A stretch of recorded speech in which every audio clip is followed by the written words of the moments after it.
Welcome, Internet, to the PixelPlay Podcast, your weekly podcast where three guys get together to talk about video games, what they love, what they hate, and what's on their mind. If you like that and you want to see more, we have a whole bunch of episodes that you can follow by following us on YouTube at PixelPlay Podcast or wherever you get you podcasts. If you want to be part of the conversation, we have a whole bunch of socials. You can just find them below at the link tree here in the video or by going to linktree/PixelPlay Podcast. I am one of your co-hosts, Kaylan, aka K-Tasterkey, joined by my newest co-hosts, Jin and Chris, and as always, Adam, CS Radical. This week, we're going to be talking about the Last of Us HBO trailer. We're going to be talking about games that we want to see go in open world, and Adam is coming to us with another untimely review. With that being said, gentlemen, how are we doing this week? Fantastic. Yeah? You want to care to elaborate? Been playing some Steam Deck, watching some games just completely not work on it. For the record, they did say this doesn't work on it, and I was like, I don't believe you. And then Batman Arkham Origins proved me very, very wrong. Every so often, the game runs great, but every so often there's just this giant Windows error, which is funny because the system's not even running Windows. It's looking for some Windows file, and it's obviously not there because it's running on Linux with what the heck is it? Proton running over it. So all the other Arkham games, including Knight, fully just good to go. They're verified that they work, and for some reason Origins just nope.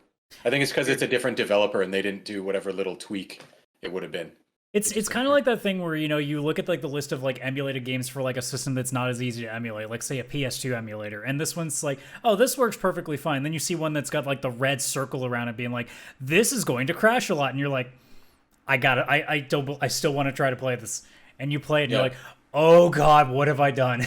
And it's not a lot, but it is once every hour and a half to 2 hours. So it's enough that it's so annoying. The game has checkpoints every 2 seconds. You load it back up and you're right in there. The problem is that when the error comes up, and I have the Steam Deck hooked up to the TV, which is, I know, weird. I could just play it on a console or something on the TV, but for some reason I'm doing this a fun way. We've come full circle and dropped hundreds of dollars, only to come right back to where we were in PS3. But the problem is that this error comes up and there's no easy way with the Xbox controller that I have synced with it to Oh, so you're not even using the Steam Deck as the controller. You're literally no. I do play it like that. It's I treat it like a Switch. I'll play it on the couch and everything like that. But sometimes I'm on the TV and I'm well, I just want to play it here. And when I do that, you just hook up the Xbox controller. I have the Steam Deck dock.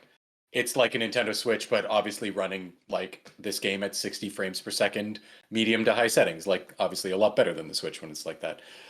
When you're playing on the Switch handheld and that comes up, it's a touchscreen. You just tap the OK button, error's gone, it goes back to the menu, you reload the game. You're 3 seconds from where you last played, so it's all good. But on the TV, I have to get up, go over to the Steam Deck, try and tap the screen. It won't work because if it's going through HDMI to the TV, the actual Steam Deck itself is kind of deactivated. So I have to unplug it from the dock. Then it goes back to it, tap the OK button, plug it back into the dock, UI comes back up, reload the game. I did that twice before I was I'm just going to use the Steam Cloud and play this on my actual gaming PC instead of on the TV. I was going to say, feels like there's a better way of doing this. Oh, 100%. 100%. Did you just get the Steam Deck? Is this new? I got it 4 or 5 months ago. Okay. So yeah, I gave in and actually no, I didn't necessarily give in. I had put my $5 down and I was oh, I'll think about it. And then got the email from Steam hey, it's ready if you want it. And I was I instantly just bought it. I didn't even wait. There was 3 seconds of a delay. It is a great piece of hardware for sure. It's mind-blowing how the kind of cool stuff you can do with it. Yeah, it really does continue to show okay, now that we have the baseline, now it can only get better from here, and whatever the next iteration of this is, whether it even comes from Valve themselves, it shows now that portable gaming isn't just I mean, we all originally thought for the longest time that the DS was going to be the pinnacle, that was going to be the best you could do on it, and then Switch came out and you're Excuse me, there was a console called the Vita. Show some respect. Yeah, I don't think a lot of people remember that one. So going back to, actual portable consoles that people used. Jesus Christ. I'm a PlayStation fanboy. I'm going to admit no one gave a shit about the Vita. Are you? Yes. I own one. Yes. I own a PlayStation TV. Don't get me started on owning shit from PlayStation that no one cared about. You got the Vita for your TV. Yeah. Basically, you're Chris years before he even knew what was coming. Yeah. Oh, But yeah, like can't believe I we still thought play that like because the 3DS was like the big one, and then Switch finally came out, we're like, okay, so we're gonna see like I don't know, like maybe PS2, like early PS3 level is like the pinnacle now, and then Steam Deck came out, and we're like, oh, okay, so we're gonna have to afford like an arm and a leg to get this thing, but god damn, like that's a portable laptop in the size of like basically a Vita. Yeah. It's actually crazy for Horizon Zero Dawn, which I own on Steam because I didn't have a PS4. When that first released and I was playing it on my gaming PC, I could get like 45 frames per second, and the game kind of ran like pretty darn good, especially compared to normal PS4 was like 30 frames per second. I thought that was insane. The Steam Deck now, with Horizon now having all its new updates and everything out, runs better than it was running at launch on my gaming PC. Well, the screen's like this size, like it's. Yeah, 800p. So it's small, so it makes sense why it's able to run. But just to have better performance at that screen size than on my gaming PC, I was like, damn, this is actually really cool. And still being able to run it at like really good frame rates, because I mean we all know how certain games on Switch, like Witcher for example, just they run. They don't run like perfectly, but they run. Yeah. As someone who has Witcher 3 on both Switch and Steam Deck now, I can absolutely confirm they are two very different games. Very different. Wow. See, I look at the Steam Deck and it looks awesome, but like my Steam library is not comprehensive enough to justify it, because I have like I think literally just Command and Conquer, Brothers or Company of Heroes, a lot of like RTS stuff, and then just freebie stuff that I've picked up here and there. It's not enough to justify. Oh yeah, you would have to be a pretty hardcore PC gamer that the majority of like the major releases you're getting there, then probably a Steam Deck is worth it to you. Like I've seen some people, the way they talk is like, I need it, and then they talk about how like their Steam library is like 10 games and they're only going to play it for like these 2 things. I'm like, I feel like you could use that money elsewhere, but I'm not going to tell customers what to do with their money. I'm eyeballing like those handheld little things to do remote play on my phone, because I was playing with the PS5 and testing it, so I'm looking at like the Razer, I think it's called the Kishi or something like that, or and like those look good enough for what I need, because like I'm gonna use that more than I'll use a Steam Deck, and it's like $100, and I'll roll the dice and see how that goes. I also during like I don't know if we talked about this during like Black Friday and stuff, I caved and I bought PlayStation Plus again. I'm back on the wagon. Wagon. Nice. Yeah, like so the essential or middle one, the extra, yeah. So you're just in time to get completely lost in the story that is non-existent, like Kingdom Hearts. We'll see how when that happens. There's a game. There's one game series you will never ever see me play, and that is Kingdom Hearts. Never gonna happen. If ever I come on here and I say, "Hey guys, I played Kingdom Hearts," and if I talk anything positive, I was gonna say, no, even if I just if I get to the point where I say that I played Kingdom Hearts, know that I am in distress or have been kidnapped and replaced. That's gonna be our code word, guys. If I say, "Hey, I played Kingdom Hearts," call the police. There is something wrong happening. Like Kaylan's not in a good spot. Got it. Or if I bug your wife enough about it and say like, "Hey, when your kid's old enough, it's got a bunch of Disney stuff in there. You should get Kaylan to play that with them." No. Still not gonna work. I don't think. Damn it. I think there's no plan that works here. Damn it. No.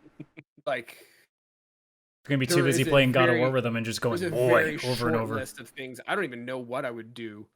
What is less likely for me to do than play Kingdom Hearts? It's not happening.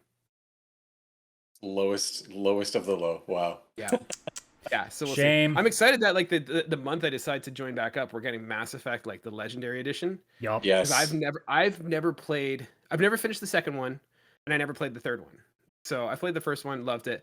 Second one didn't jive with me, like the sides quests and stuff. I just felt was overwhelming, and I was looking for more story. But I might play through it after whenever I finish God of War. Yeah, especially with the Legendary Collection, like it has all of the DLC to it too. And Mass Effect 2 and 3's DLCs are that of Legendary, and to the point of honestly, like Lair of the Shadow Broker for Mass Effect 2 is the greatest DLC I've ever played. And then I believe it's called Citadel for Mass Effect 3 is the funniest DLC I've ever played. because it's basically, you know, like every bad Jean-Claude Van Damme action movie in a Mass Effect sci-fi like DLC thing, and it's just pure unadulterated like dumb fan service, and it's great. Nice. I'll have to That check does it out. sound fantastic. So yeah, I kind of figure over Christmas between getting like the handheld and then having PlayStation Plus, I think I might be in a good spot. So Good Adam, idea. what about you? How are you doing? What's new with you? Not too bad. I do have to make an apology to our audience for something that I have said. Not last week, but like way back when. I'm not even sure if it was this show. It might have been Cartridges and Quarters back in those days, back in the dark days of 8 weeks ago. We've cannibalized it, so now we have to apologize for their atone for their sins. Yeah, because I need to apologize to Sega, and I need to apologize to the Sonic team and Sonic fan community, because how could I ever tarnish the name of Sonic Frontiers when it is currently, as far as I know, second place right now in the Game Awards player voice fan voting. So clearly, runner-up to Game of the Year Genshin Impact right now. What do I know about video games when Sonic Frontiers, better than Elden Ring Sonic Frontiers, better than God of War Ragnarok Sonic Frontiers? What do I know about video games? I was wrong about Deathloop last year, and now I'm wrong this year. Sonic Frontiers, clearly one of the best games out there. Wait, like you're saying it's getting like it's number 2 for best voice acting? The player's voice right now for the Game Awards, Elden Ring is 3. Sonic Frontiers and Genshin Impact are having a meme-level war between who's going to win that award. And I know, and there are people legitimately fuming about it, not just in the communities of those games, but just regular gamers being like, how could they possibly think Sonic Frontiers is a Game of the Year quality? It's not. It's a fan vote. Pack it up. Civilization's dead. Nothing matters anymore. It doesn't matter. That's been my favorite thing all day, is reading comment sections about this story, because so many people, like I'm seeing Genshin Impact fans being like, how dare they think that we're not, like, we're botting votes and stuff. I'm like, no one, you shouldn't even be up for a vote. You already have been out for a while. Like, why are you even in this vote? It's just that person who like walked into a party, realized too late that they're like, or they're in the wrong class, and they're just like, well, I gotta just stay here now. It's awkward if I leave. Yeah, it's awkward if I leave, yeah. I mean, my favorite is the serious Elden Ring fans that are just like, I can't believe that we're losing to these two games. I'm like, I can't believe that in the final bracket of a fan vote on the Game Awards that the leading game isn't Gamey McGameface, okay? Like, let's be honest here. If they could have picked an even memeier title, they would have done it. But we can't, so Sonic Frontiers is second and Genshin Impact isn't first. Like, that's just how the world works. Or, like, do they have a list? Because I haven't checked. There were brackets, so I think the other two games are God of War Ragnarok and Stray, I think, are the other two. But they're not even in the running. Like, Elden Ring is probably getting the most legitimate votes, and then the other two are meme-lording themselves into it. I was just saying, if you could pick any game, we should have just totally crashed this and put, like, Half-Life 2? Like, oh, no, if that was the case, then it would have been something else. King. Burger King. 100%, if you could have done anything, and obviously Jeff Keighley and company were smart enough to not allow that. They know who their audience is. Yeah. Yeah, they know what's up. They know what they're doing. This gets more hype than actual game hype. But yeah, no, I have to apologize to Sega. Clearly I was wrong. Like, the fans think you're the second best game this year. So, you know. What if it's neither party? What if it's not the Sonic fanboys? It's not the Genshin. It's literally just Jeff Keighley just starting shit to boost ratings. You know what? I respect it. I'd respect it too. Yeah, I wouldn't even be mad. Because look, I don't take any of these awards seriously. Why the hell would I take the fan choice one? Yeah, the fan choice is meant to be just ridiculous. It's like, I remember, like, I'm sure you guys do too, like, back in high school days, like, people getting so upset over the Teen Choice Awards. And when you realize, like, you do realize it's just a popular vote award, right? Hey, like teenagers. Those teens have no other way to exercise their democratic vote. That was important to them. That's true. That is true. Guys, I want to talk about something this week. Something big happened. Uh-oh. I'm pumped. Last of Us 2, or the Last of Us trailer for HBO. The full trailer came out. Oh my god, this is amazing. I think I'm more excited for The Last of Us than I am for Christmas. This is amazing. Did you guys see the trailer? Too. Yes, it is. I have So never been good. so hyped. So good. Maybe even just for a show, like, but especially a video game adaptation. Like, HBO is proving that if we're gonna have any kind of game turned into show/movie, HBO better be involved because Honestly, I feel like this is going to be the pinnacle of like this is the benchmark of what video game adaptations need to be. Like, yeah, oh my god, it this is amazing. it looks exactly like how I would have wanted to make it if I had $1 billion and could somehow do all of that. Like the Yeah. practical effects with the clickers, the Oh my god. casting, When the yeah. music, the everything. Like it looks perfect. Yeah. Is it going to be? I mean, hopefully, Will. but Will. it looks it. No, this is going to be an absolute like and it's just I posted this thing on Twitter earlier on our Twitter. It was just like all the like the way they did the trailer too. It was like for those of you who played the game, you're like, oh yeah, like I was just sitting there like that's Bill right there. Oh, there's Sam. Like it was just so good the way that they were like. And for those of you guys who didn't see, it was basically Leonardo DiCaprio from I think it was like Once Upon a Time in Hollywood, where he's just sitting on the couch, just pointing like, I know that guy. Yeah, yeah. Um, Yeah, he just starts snapping his yeah, fingers, pointing. Yeah. it's so cool seeing all these characters come to life and like but I'm also excited to see because it looks like they're taking some like they're obviously not going to do like a cut for cut, shot for shot because it'd be boring. Well, not boring, but it wouldn't translate well. But like the way that they're having the dialogue with all of those, like it looks amazing. And it like seeing Ashley Johnson and Troy Baker in there, like was so cool. Like I'm so Did excited you for see this. Troy? I didn't see him. So he was one of the guys. If Adam, do we have the trailer? I can't pull. I'm not going to pull it up on the channel just in case of copyright strikes. Gaming footage is coward. different. I've learned, Coward. so I'm being careful. I'll Howard. see if I can I'll see if I can find it. But yeah, at one point you see David and his entourage, and Troy Baker is beside him. I'm gonna see if I can find it, and I'll send it to Adam, and he can throw it in there. I see. I'm so excited for this just because not only like am I excited for my own self, but like I love The Last of Us, and I think The Last of Us is an incredible story, and I've talked about it before. But I think like I'm excited because there are people who who I know would love this story, or people at least I just want to make them experience that story even if they don't want to. Uh, it's hard to convince. Like my dad would love this, but my dad's not going to sit and watch me play a 10-12 hour video game. No. But I could say, hey, check out this HBO game, and yeah, he would totally be down for that. So Yeah, I think this is going to be a good way of getting this story out to non-gamers because there's a lot of people I know that will watch this. Like my fiance, she's so stoked for this show, and I tried to get her to watch me play the remake because it was the first time I was even playing Last of Us. I only played it for the you only first played time. with the remake, Yeah, the yeah. PS5 version. The PS5 version. Yeah, because I didn't have a PS4, and when I had my PS3, The Last of Us was just so close to the end of it, and I went into PC gaming for a while only because it was just too expensive to do multiple things at that time. And I just had never gone back to Last of Us. I did get PS Now, the PC version where you could stream PlayStation games on PC. And I was just finishing off a couple games I needed to. I played Spider-Man because they had added that. I played through Uncharted 3 because that was another one I missed at the end of the PS3 era. And I started Last of Us, the PS3 edition. I got like maybe an hour in though before my month subscription was up. And I'm like, I'm not going to do it again because I know I'm going to get the PS5 and I'll end up playing it. And PlayStation Plus had the remastered edition for free, the PS Plus collection. I was like, I'm totally going to play it. Then they announced the remake and I made the mistake of watching a Digital Foundry video on the comparison for all the versions, and I was like, oh well, now I can't go backwards. I need the remake now. So I waited for that, and holy hell.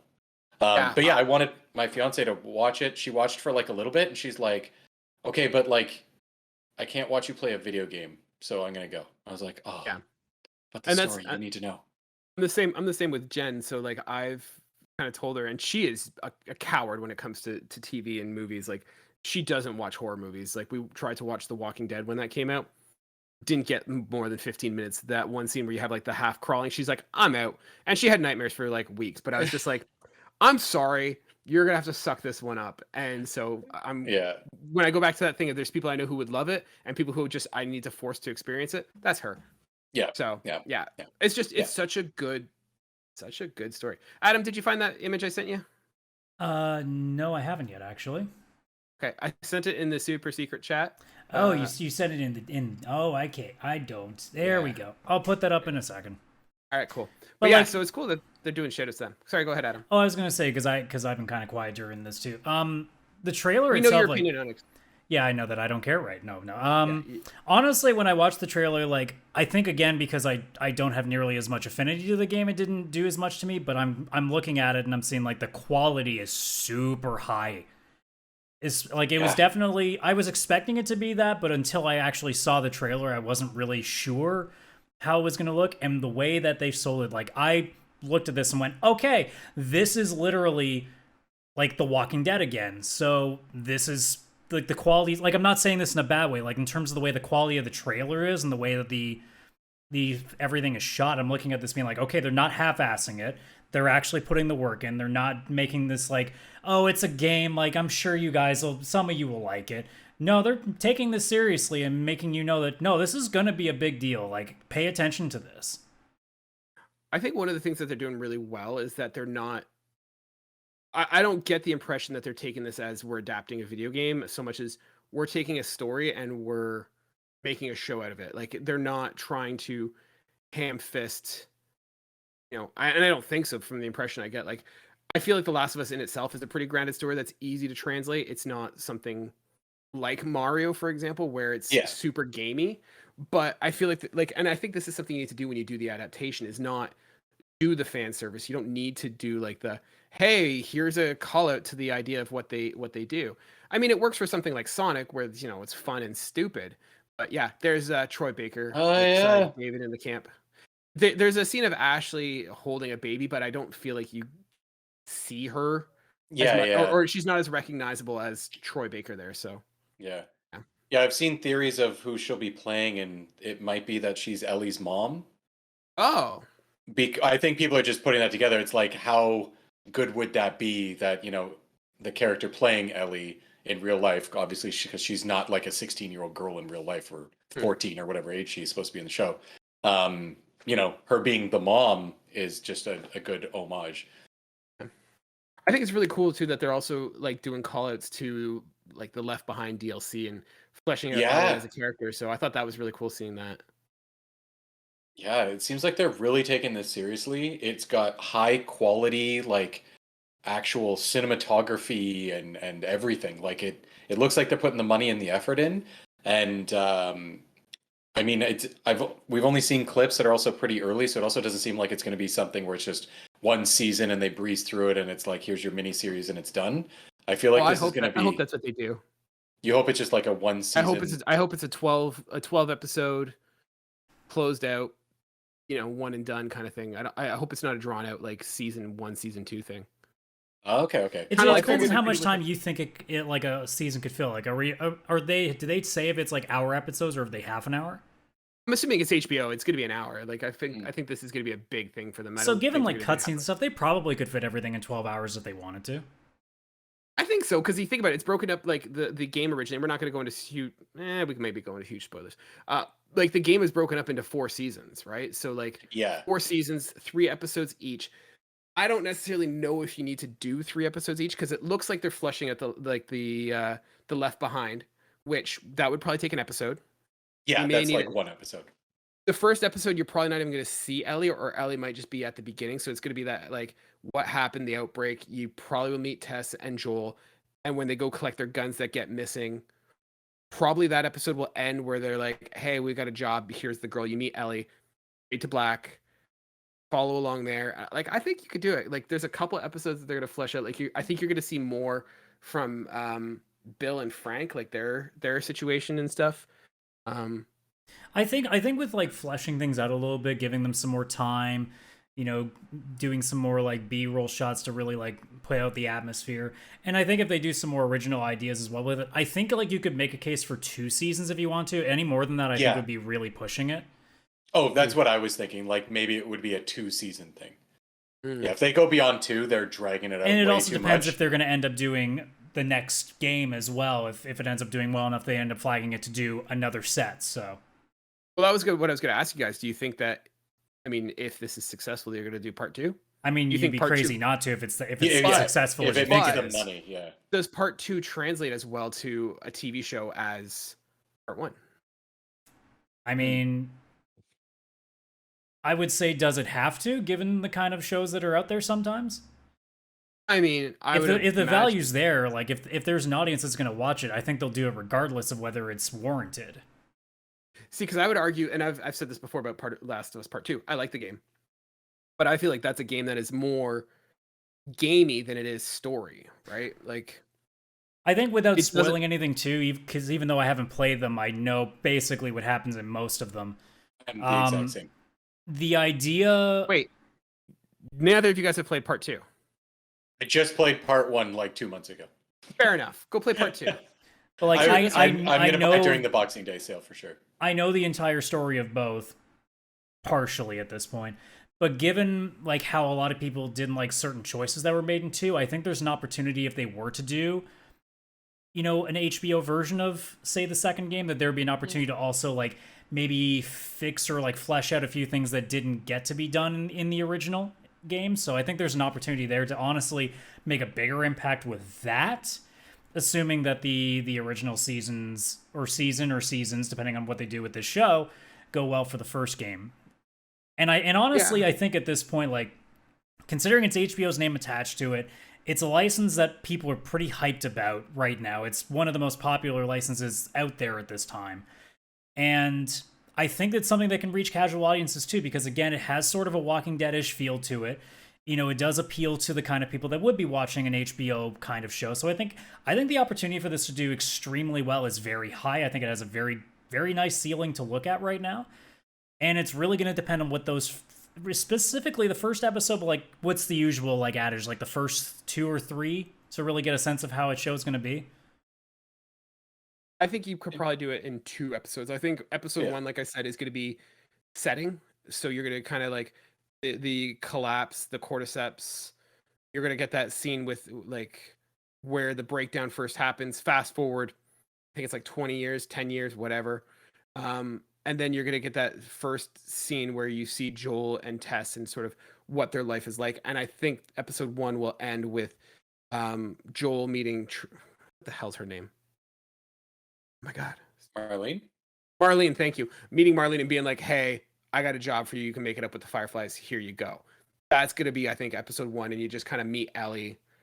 And that's going to be the end of episode 1. So I think probably 2 episodes, maybe 3. So I think it's actually super cool with Marlene too, because they actually the voice and motion capture actress from the game is who they got to be in the show, because they used her likeness in the game, unlike Troy Baker and the voice actress for Ellie, I forget her name, because obviously, I mean, for her being Ashley Burt. Yeah. Is it Birch Burke? Whatever. Ashley B.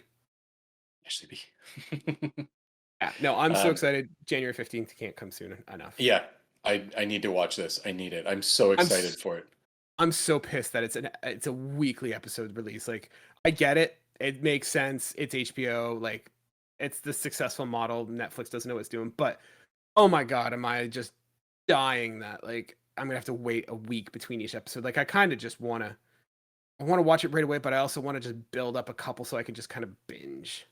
Yeah, I'm hoping people like Game of Thrones. There was all those like watch parties and stuff.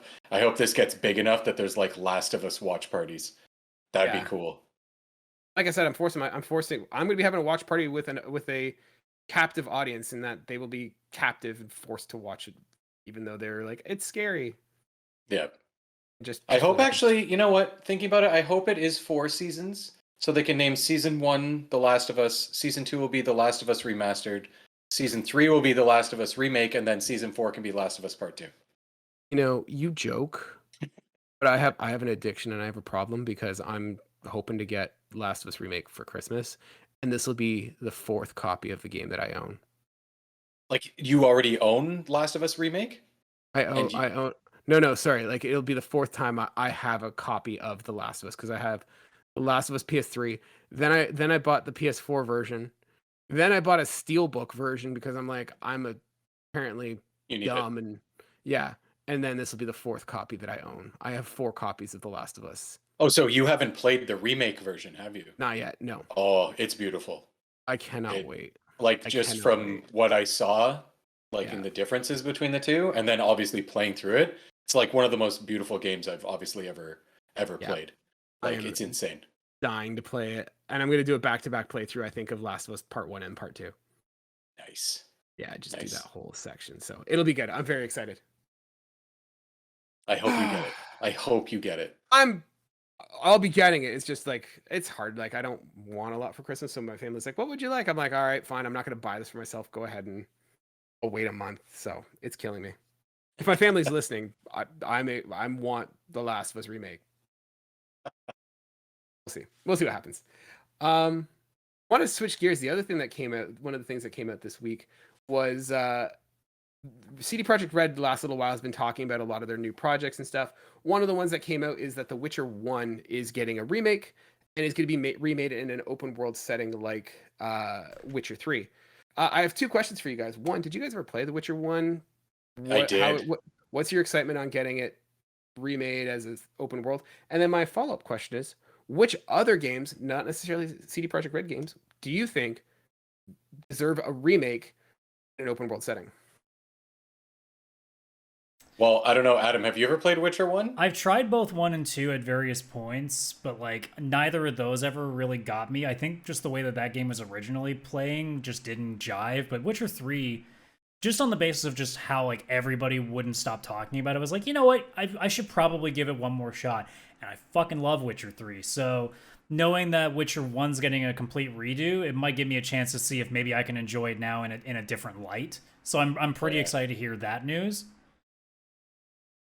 Yeah, I never played The Witcher 1. I tried playing The Witcher 2. Someone gave me a copy for free on Xbox and I played it for a bit, but then I just got turned off because like there was a lot of loading screens, like, and I was just like, I'm done. I can't do this, and I kind of bounced out. I didn't have that issue because I played it on PC, so the loading screens were a bit better. Did it on your Steam Deck on your TV with your Xbox controller? I wish. I'm going back and trying it. Witcher 1 though, the thing is I bought Witcher 3, but I'd never played 1 and 2, and I was like, well, I need to know. I sometimes have this where it's like, well, I need to know what happens in 1 and 2. I saw they didn't take too long, so I'm like, I'm gonna go through them. You can see the evolution of the series throughout the games, because I think this is Witcher 1 here, right, Adam? Yeah, the footage on screen for those watching on YouTube, that's Witcher 1. It is like a PC game. Like this isn't like, oh, it's like there's no way you could play this on console. It is so PC. Like you click and Geralt goes where you click. And sometimes the view, like you're in a town and it's top down, it feels almost like you're playing Command and Conquer, but you've only got one unit. Like that's it. Like it's this guy, you're moving him around, talking to people. So it was cool, but like you had to be into PC gaming to enjoy this because it was very built mouse and keyboard and all that. It getting remade excites me a lot. Whether it would be open world or not, I'm just glad that it's going to some sort of console friendly modern edition because The Witcher 3, that's one thing that makes it so much more amazing than what you're seeing on the screen here is just being controller friendly. Obviously you can still play The Witcher 3 with mouse and keyboard and it feels great, but like it's not like this. Like what you're seeing is it's would be so impossible to translate, and it'll open it up to a bigger audience, and it's honestly going to be more enjoyable because it'll be more like Witcher 3, yes, is a very big game, but you can also be quite relaxed with it when you play because you can just sit back, have the controller and just do side quests and go around and do stuff. You can't do that with The Witcher 1 right now. There's no relaxed way to play this. You have to be in like full PC gamer mode at your desk. And I just think it'll translate a lot better and in the more modern engine.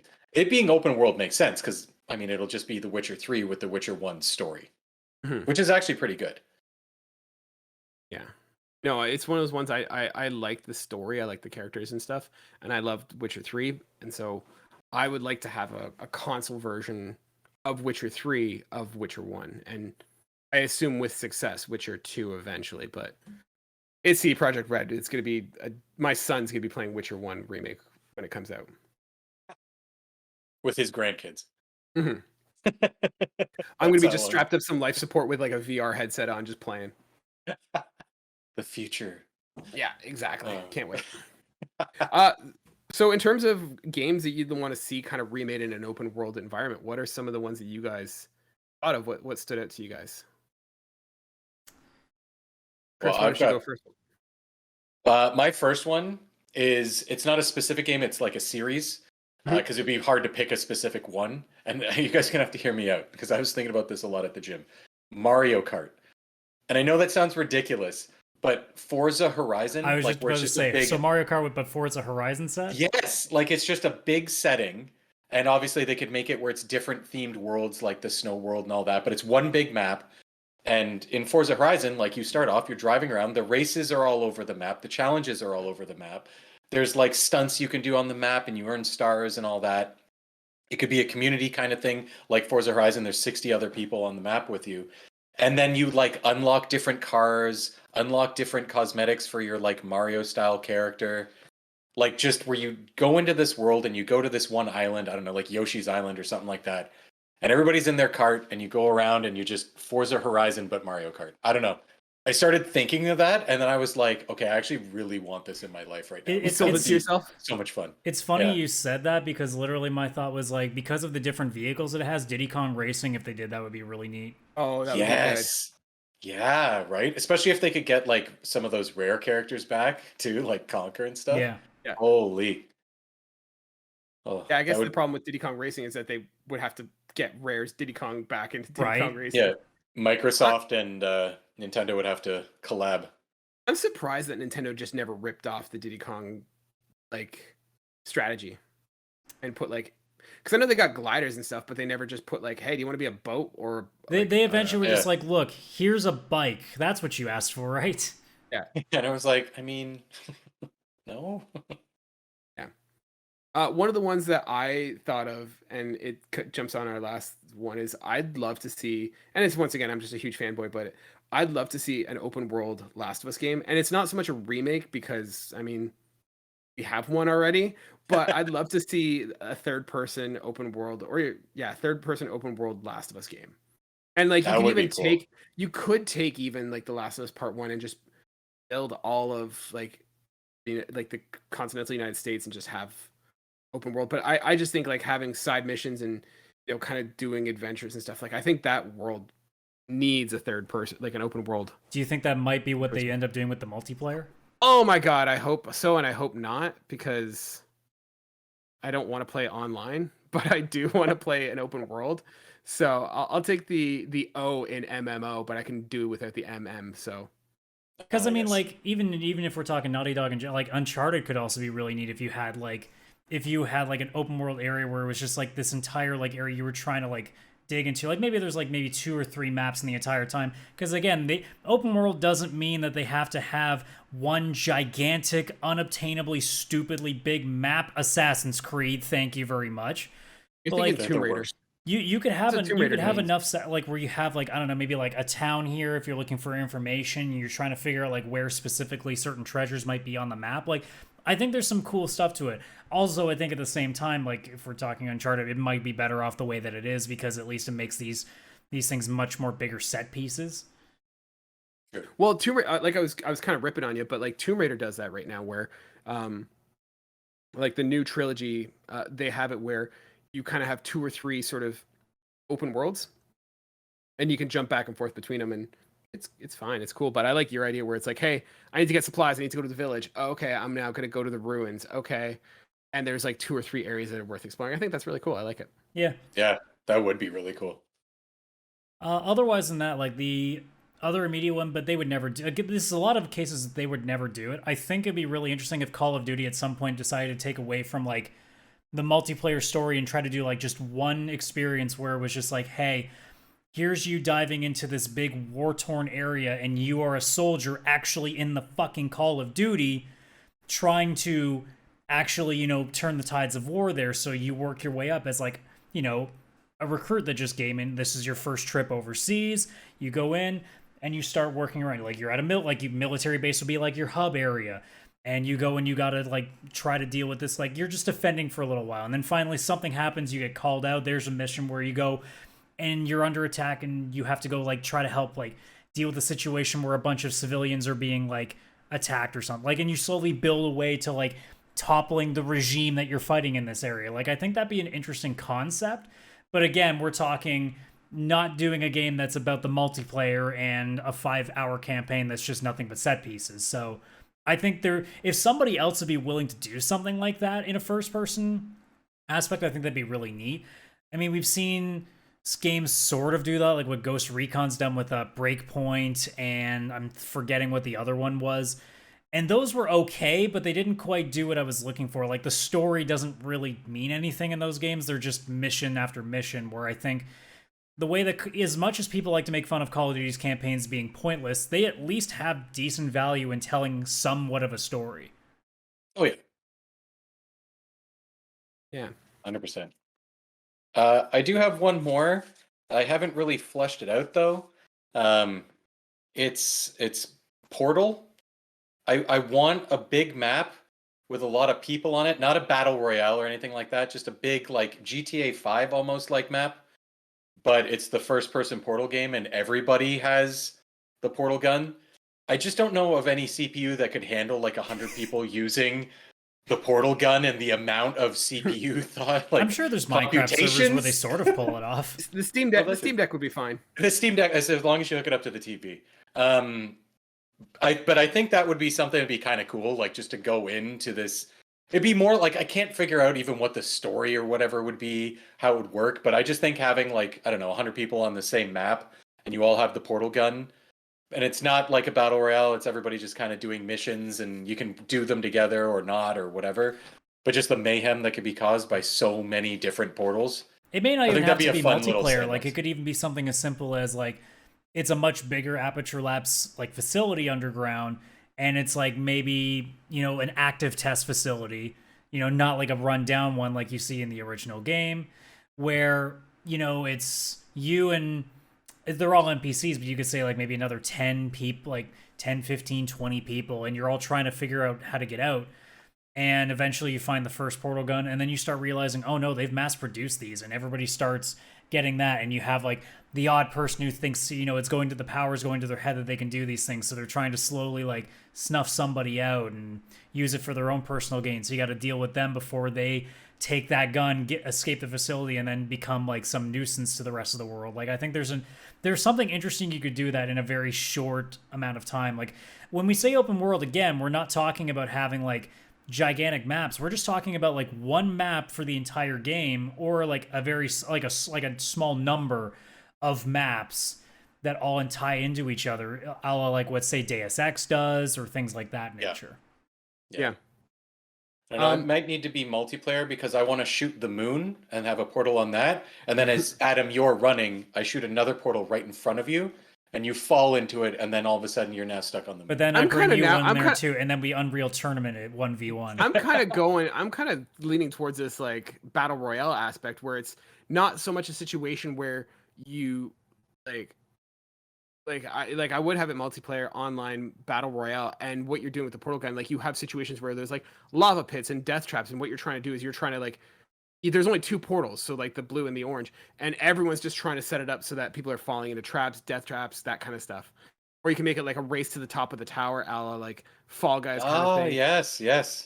And like you need the portal gun, but people are just constantly. I was gonna say this would be a really interesting idea if it was like you can only do so many people, because then otherwise it would just be there'd be no floors to land on. But you could like have a thing where it's like a competitive game with like 4 players, and it's just an obstacle course race, but with portals, and you are constantly trying to like throw your own opponents further back down the course. Mm-hmm. Yeah.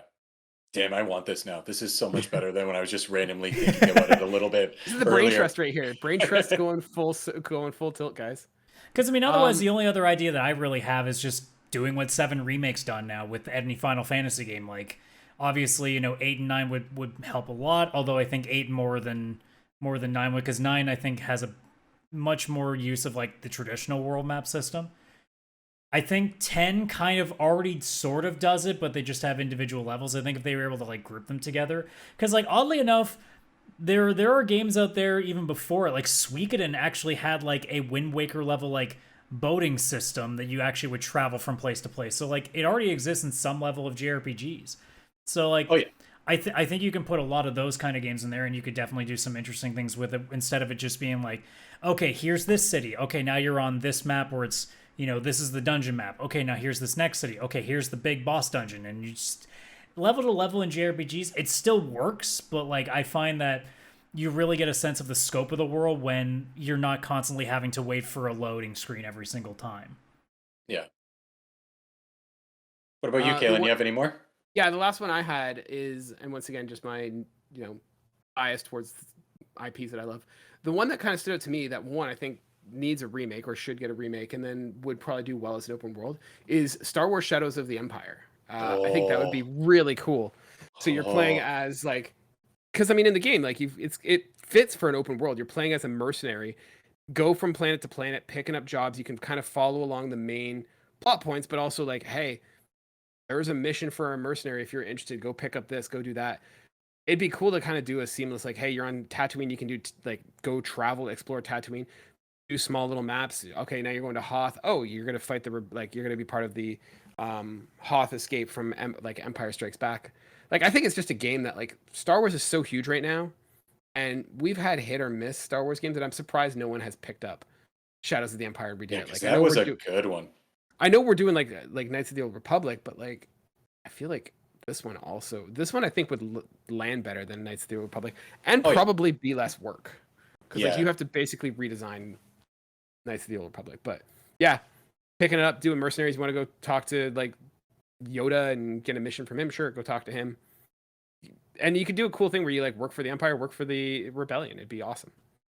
Yeah, is the character, was that Dash Rendar or something? Was that his name? Yep. Yeah, like, oh, that guy was such a cool character too. Like, he Right? fits in the Star Wars universe so well. So just to bring him back, it wouldn't feel like it's just another like, Luke Skywalker type Jedi story. It's actually a mercenary, but it also isn't just like, oh, the Mandalorian or something, where, I mean, that would also probably be really cool. But Yeah. We'll talk remake there, so. yeah. But yeah, I think that it would just fit. I think it's perfect, right? It is a remake, but also it's fresh at the same time. Yeah, like, because I mean the power, because it's N64, so you didn't have that much freedom to do that much. But I think now you've got the power behind it that you could make a really good open world game. Yeah, we just got Quest 64 back in those days. Yeah. No, Shadows of the Empire was on N64 too, so. Yeah. I think it's one of those ones that people have heard a lot of it and never played it. And I think you also have that audience where it's like, oh, I want to check this out. Yeah, and obviously, like you even said, like Knights of the Old Republic could have been one of those remakes, and then it seems like that's never happening now. So Well, I think the uphill battle, and I think we talked about this before with Knights of the Old Republic, is that you have to you're basically, the only thing you're getting from Knights of the Old Republic is the story and the characters. You're not that gameplay does not. Well, and that's why it was exciting to begin with, is because you knew you were going to have to overhaul that gameplay, so it was going to be so much more different. Yeah, and that's what intrigued me. And now that obviously we know that the studio is basically, it's not happening anymore. It seems so. It's kind of a shame, but you don't always get everything you need. Yeah. Oh, maybe we'll see with like the rumored Metal Gear Solid remake that keeps coming back in the pipeline. Maybe that one could benefit. It wouldn't obviously could be open world, but having played Metal Gear Solid 5, like it was very interesting to me to see like again just having like a major area that you're just trying to conquer by the end of that game, and how it worked out really nicely that way. I just want to circle back real quick to Shadows of the Empire. Apparently, it's on Steam for $6.69. Oh yeah, I have it. I've played it. Do you? I have. On a Steam Deck. Hard to go back to. I can't lie. It doesn't hold up. It feels like, yeah, it's like the graphics and stuff. Like I'm fine with that. It's fine. It's just I don't remember being so frustrated as a kid with the game. And you'll be like walking on a path and like turn too far left, and then you just fall to your death. And it's like, oh, I didn't even know the edge of the path was there. Oh, okay, cool. And just it got hard. Like I got through the first 3 levels and I was like, I don't know if I can do this. Like, I love the story and everything from this game, but my nostalgia is not holding up enough.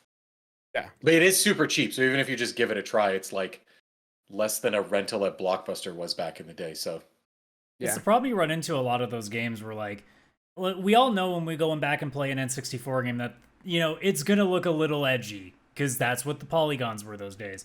It's the controls that we always worry about. And that's why, like, when you see things like the mods that people have done too, so that you can play, like, GoldenEye, for example, at 60 frames with a mouse and keyboard, and how absolutely game-changing that is. And, again, makes me really want an old-school Bond game that's redone these days. And I'm hoping that if Perfect Dark ever sees the light again with that new game that they've been rumoring for quite some time and announced and then haven't really said much about for the longest time, I'm hoping that that's what that is. And then isn't, what's the studio that's supposed to be working on the next Bond game? I can't remember who they are. Eidos. Is it Eidos? yes, it's the Hitman guys. Hitman. Oh, okay. Could have sworn there was another one, but I could also be mixing it up. No, it's definitely Eidos. Yeah. Speaking of which, it's actually funny. Yeah, you're right. That's why I was confused, because you said Eidos, and my brain was like, I know it's somebody else. No, it's IO Interactive, which is Hitman Studios. So yeah. It's funny that you mentioned GoldenEye, because I was actually like when I was working today, I threw on the GoldenEye like soundtrack. Man, that game has a soundtrack. Like, yes. Far better than it even ever deserved to have. The Cradle. Yeah, even just the elevator music, like, it was so good. Or the pause music. Yeah, the pause music. I mean, how many people have that mod on their Apple Watch, so it looks like the GoldenEye thing? Oh, it's iconic. It's like most gamers go with like one of two things when they're able to find the mod for like whatever smartwatch they have. It's either that or the Pip-Boy. Yeah, I think the GoldenEye watch is better. Oh yeah. So, anyways, yeah, I thought that was a fun little exercise. That, like, I've kind of sold myself on these games that I'll never actually get. So yeah, now I'm just sad. Like, I was happy doing that, but now I feel nothing but emptiness. So yeah.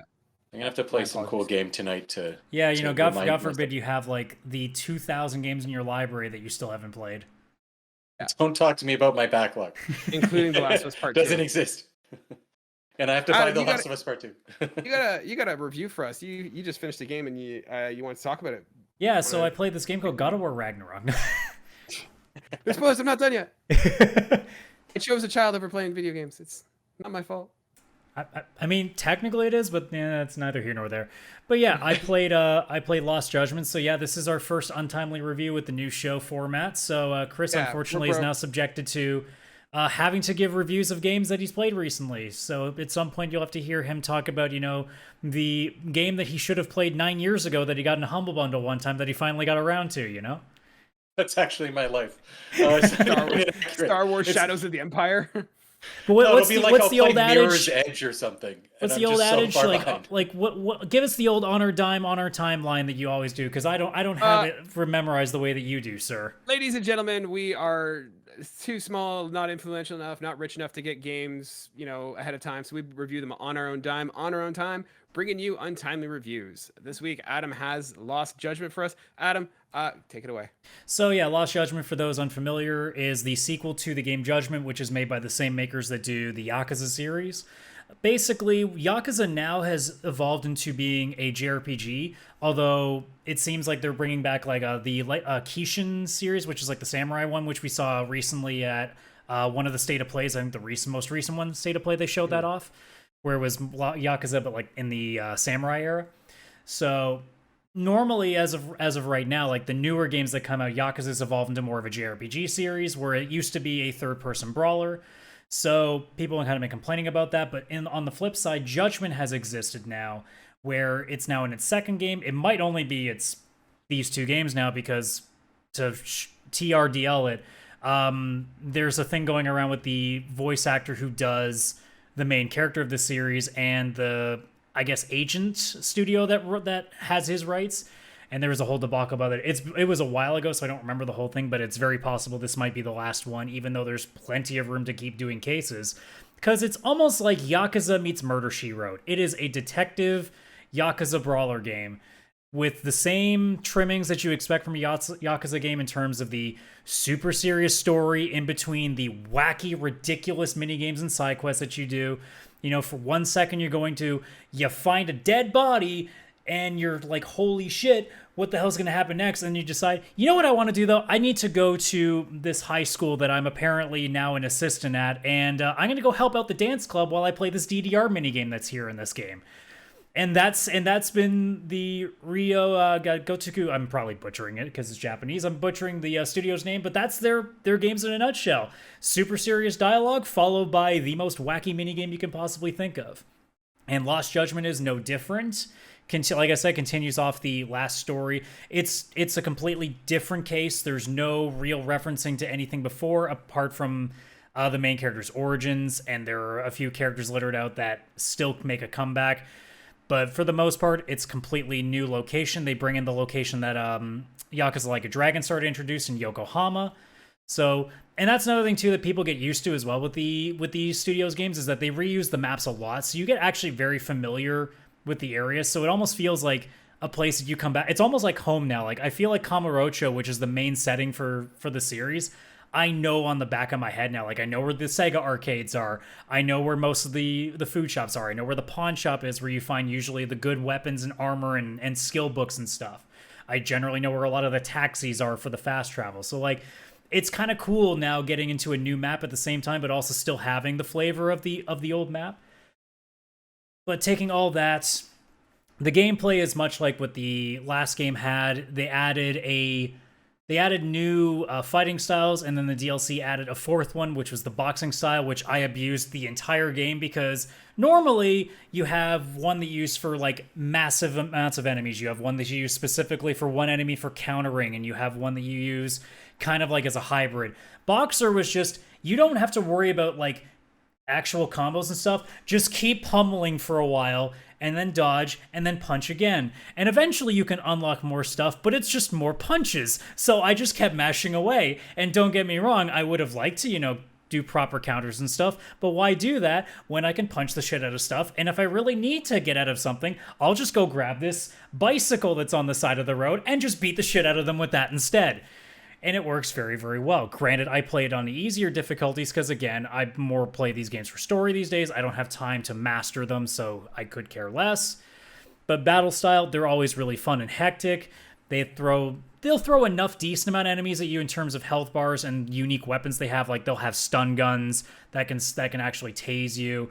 They'll have, like later on in the game, you'll see the odd guy with pistols, but they're pretty rare. It's mostly, like, batons and knives and stuff like that. Bosses are pretty standard. They'll have like special like boss like level rush attacks that can interrupt you, and they'll also introduce like sometimes quick time events, but also like really good set piece like cutscenes in between the battles that really show the action off. That gets kind of like, again, the wacky action story vibe to it. So that's all done well. The mini games are mostly copy and paste. So there's a couple of new things here and there, mostly related to the high school that is partially set in this game. So like I said, there's that DDR minigame they had. They have this weird like BattleBots meets Tetris level kind of game, which was kind of interesting. So to TLDR this, they give you a battlefield that's a bunch of squares, and every time you pick up one of these things, there are 3 robots per team. You control one, the other 2 are AI. You can customize them however you want. If you want them to be ranged attackers, if you want them to just be rams, anything you want. And if you grab these things, you get a Tetris level block. And the idea is to either fill the area with as much of your pieces as you can and try to take over like it's like Chinese checkers or something, or you basically somehow create a line of these Tetris blocks to the opponent's spawn point, and if you take one of their spawn points, it's an automatic game over, which is usually what I would do, because it ends the game faster, and also it's a lot easier to obtain, because sometimes your AI sucks and ignores everything on the field, so the AI on the other team is grabbing all the shit, and you're sitting there with your one block being like, what do? I can't help! But that one was honestly fun once I got to know it. And there's a bunch of other games here, but there's the usual staples of like Shogi, Mahjong, the Sega arcade classics, like you can play Virtua Fighter in there, Sonic the Fighters, which, good lord, I forgot that game. A, that game existed, and B, it sucks. Oh my god. And then also like old games like Super Hang-On, Space Harrier, things like that. They even have, in your office, they have an old Mega Drive that have like a couple of ROMs in it too, so you can play like Alex Kidd in Miracle World and games like that. So like there's some neat stuff with that too. And then lastly, before I know you guys will probably ask some follow-up questions, the story is good at the beginning and then kind of falters at the end. It definitely does a good job of getting you intrigued of what's happening early on, because they spin a murder at the beginning of the game in with some bullying that you're dealing with in the high school that I mentioned earlier. You start out just helping out another couple of characters that open their own detective agency in Yokohama to help deal with a bullying case, and somehow these two things end up tying in together. And they do what they usually do, which it turns into some massive swerve where it has to do with the government and all crazy. Like, almost every Yakuza game ends with you fight the government in some way. So it's like JRPGs where you always end up fighting God at the end. You basically fight some sort of government official usually by the end. Always so government. But like the story, again, first half, really, really good. Does a good job of having good mystery in there. Has some shocking moments in there. And then the end, while it's sort of satisfying, it definitely could have done a lot better. And I think Yakuza games kind of do that a lot of the times too, where some of them, when they finish well, they finish fucking well. And then others, you're like, I don't hate it, but you could have done so much more with that. They didn't do the JRPG, here's the real boss at the end. You actually go after usually the same person through the entire game. I appreciate that. But they didn't quite satisfy the ending as good as I wanted to, but it's still fine as it is.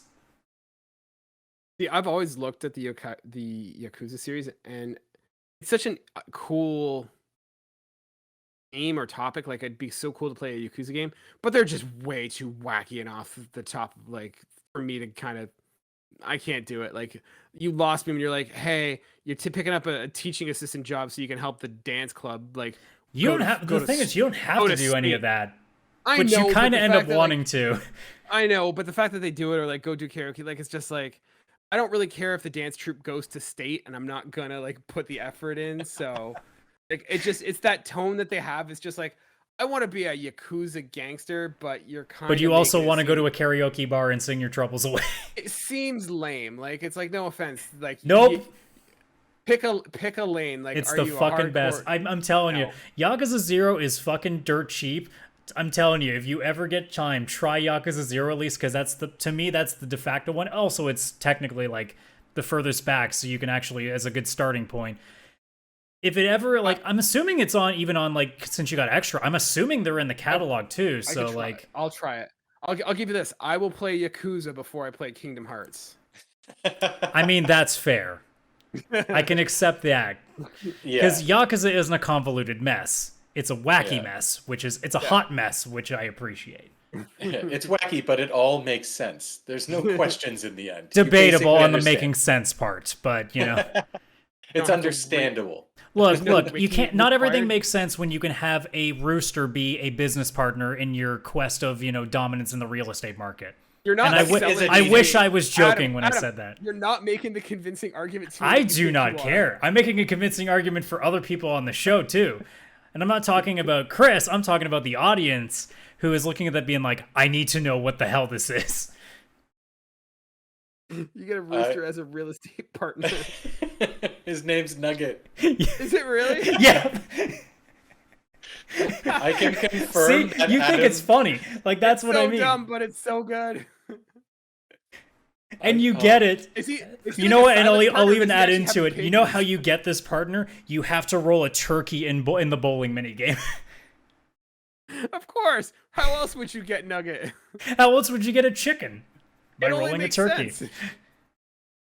I can confirm that Adam can convince people into the Yakuza series because he did it to me. I picked up Yakuza 0 because of him, and I became quite addicted.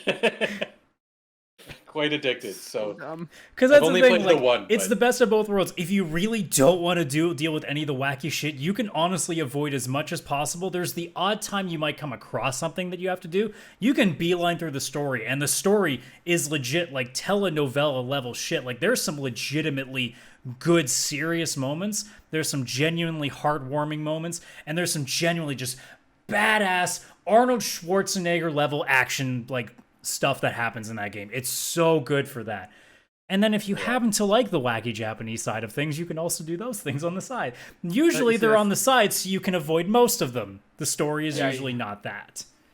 See, that's what I need. Like that's always been the thing, and I don't want to get into a whole thing here, but like the wackiness of Japanese games has just always, for some reason, just been off-putting for me, and I don't. I think that's why it attracts me though, because I'm the opposite. Like I'm so like tired of the same thing that we see in Western games, where when Japan comes along, I'm like, here's a game where it's a JRPG, but your student that actually goes to school and does stuff, but then you go into these dungeons through like a television and you go and fight like wacky monsters, including this thing that looks like a penis in a cart, and I'm like, I don't understand that, but I'm interested.